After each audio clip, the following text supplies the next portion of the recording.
সন্ধ্যেবেলা একটু চা খাবো আরাম করে কম্বলের তলায় ঢুকে, তবে সেইটা আর হয়ে উঠলো না, কারণ বর মশাইয়ের আবদার হচ্ছে সে রুটি দিয়ে মাশরুম চিকেন খাবে। সব কিছুই কিন্তু জোগাড় করে ফেলেছিলাম। আর তারপর প্রথমেই আমি তেলে আলুটাকে ভেজে নিলাম নুন হলুদ দিয়ে। এরপর সেই তেলেই আমি তেজপাতা, গোটা গরম মশলার সাথে একটু সাজিরে ফোড়ন দিয়ে তাতে পেঁয়াজটা ভেজে নিলাম।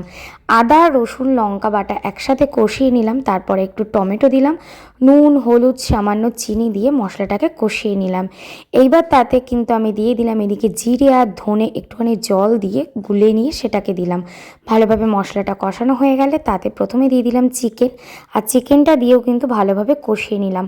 আগে থেকে মাশরুমগুলোকে আমি গরম জলে ধুয়ে পরিষ্কার করে রেখেছিলাম, সেইগুলোকেই দিয়ে দিলাম। আর সেটাকেও কষিয়ে নিয়ে আগে থেকে ভেজে রাখা আলুটা দিলাম।